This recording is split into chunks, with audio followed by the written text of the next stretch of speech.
दोस्तों, नवरात्रि में हम पूरे 9 दिनों तक माँ भगवती माँ दुर्गा की पूजा आराधना करते हैं, मंत्रों का जप करते हैं।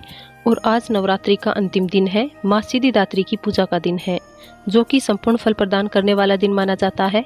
पूरी नवरात्रि में हम जो भी पूजा पाठ, मंत्र जप इत्यादि किया है, उन सभी चीज़ों का फल आपको प्राप्त होता है माँ सिद्धिदात्री की पूजा करने से। माँ सिद्धिदात्री के नाम से ही पता चलता है कि समस्त प्रकार की सिद्धियां प्रदान करती है, और इसीलिए नवरात्रि के अंतिम दिन 9वीं तिथि को माँ सिद्धिदात्री की पूजा करना अत्यंत आवश्यक है, ताकि आपको संपूर्ण नवरात्रि का फल प्राप्त हो सके। तो आज की इस वीडियो में आप जानोगे नवरात्रि की 9वीं तिथि पर माँ सिद्धिदात्री की पूजा किस प्रकार से करनी चाहिए। नवरात्रि की अष्टमी में अगर आपने कन्या पूजन कर लिया है, व्रत खोल लिया है, तो भी आपको आज के दिन माँ सिद्धिदात्री की पूजा करनी चाहिए। तो 9वीं तिथि के दिन भी आपको पूजा बिल्कुल उसी प्रकार से करनी है। सुबह जल्दी उठकर स्नान आदि से निवृत्त होकर साफ स्वस्थ वस्त्र धारण करेंगे। तो आज के दिन माँ सिद्धिदात्री का प्रिय रंग है बैंगनी या जामुनी। माना जाता है बैंगनी या जामुनी रंग सिद्धि प्रदान करने वाला है। तो आप आज की पूजा में बैंगनी, जामुनी इनमें से कोई सा रंग भी पहन सकते हैं। इसके अलावा आप गुलाबी, लाल, पीले रंग के वस्त्र भी धारण कर सकते हैं, लेकिन काले और नीले रंग का प्रयोग नहीं करना चाहिए। पूजा में शुभ रंगों का प्रयोग कीजिए। आज बहुत शुभ दिन है, माँ सिद्धिदात्री का दिन है और संपूर्ण है नवरात्रि का, तो शुभ रंगों का प्रयोग करना चाहिए। तो स्नान आदि से निवृत्त होकर साफ स्वस्थ वस्त्र धारण करके सबसे पहले भगवान सूर्य देव को जल अर्पित करना चाहिए। तो स्नान आदि से निवृत्त होकर साफ स्वस्थ वस्त्र धारण करके सबसे पहले भगवान सूर्य देव को जल अर्पित करना चाहिए। उसके बाद आप अपने घर के मंदिर में आ जाइए, जहाँ पर आपने माँ भगवती दुर्गा की चौकी स्थापित की है। अब सबसे पहले आपको सभी देवी देवता आपने विराजमान कर रखे हैं, उन्हें प्रणाम कीजिए। इसके बाद शुद्ध आसन डालकर चौकी के सामने बैठ जाइए। अपने ऊपर थोड़ा सा जल छिड़क लीजिए। आसपास सामग्री जो भी पूजा की है सब पर थोड़ा थोड़ा जल का छिड़काव कर लीजिए और मंत्रों का ध्यान करते रहिए। मंत्रों के द्वारा ही हमें पूजा प्रारंभ करनी चाहिए। किसी भी मंत्र का जप करते हुए स्थान का शुद्धिकरण कर लीजिए। उसके बाद अपने सामने एक शुद्ध घी का दीपक प्रज्वलित कीजिए। इसके बाद आपकी पूजा प्रारंभ हो जाती है। सबसे पहले आप गणेश जी का पूजन करेंगे। कलश का, नवग्रह, षोडश मात्रे का आप सबकी पूजा करने के बाद माँ भगवती की पूजा आराधना करेंगी।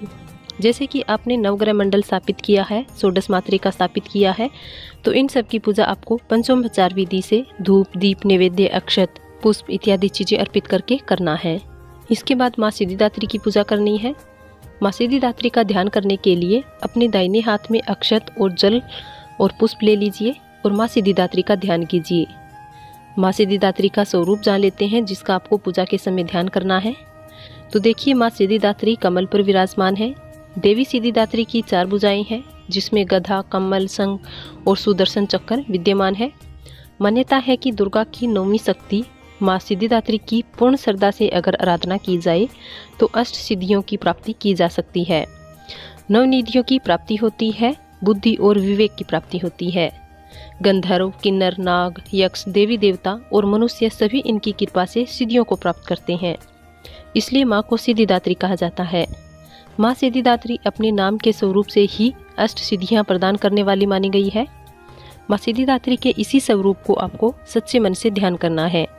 उसके बाद आपको दाहिने हाथ से अक्षत और जल, पुष्प जो आपने ले रखे हैं वो माँ दुर्गा के सामने अर्पित कर दीजिए और विधि विधान से जो भी सामग्री है सभी सामग्रियाँ एक एक करके माँ के सामने अर्पित करके पूजा आराधना कर लीजिए। माँ सिद्धिदात्री का बीज मंत्र है ह्रीम क्लीम ऐं सिद्धे नमः। आज के दिन माँ को आप खीर का भोग लगा सकते हैं, हलवा, पूरी और चने का भोग लगा सकते हैं। शास्त्रों के अनुसार नवरात्रि की 9वीं तिथि के दिन 9 प्रकार के फल अर्पित करने से मन की समस्त मनोकामनाएं पूर्ण होगी। 9 ही पुष्प अर्पित करने चाहिए। 9 दिए प्रज्वलित करके माँ की आराधना करनी चाहिए। तो बहुत महत्वपूर्ण होती है नवरात्रि की 9वीं तिथि। माँ का प्रिय पुष्प है कमल का पुष्प। तो आप कमल का पुष्प, गुड़हल का पुष्प, इन पुष्पों में जो भी पुष्प आपके पास उपलब्ध हो आप माँ को अर्पित कर सकते हैं। अगर आप 9 रंगों के पुष्प अर्पित कर पाते हैं तो अत्यंत श्रेष्ठ होगा। नहीं तो जो भी पुष्प आपके पास उपलब्ध हो उसी पुष्प को आप 9 की संख्या में माँ को अर्पित कीजिए।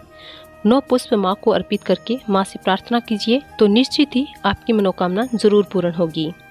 पूजा विधि विधान से करने के बाद माँ की आरती कीजिए। लौंग और कपूर से आप आरती कर सकते हैं या फिर शुद्ध घी के दीपक में थोड़ा सा कपूर डालकर माँ की आरती कर सकते हैं।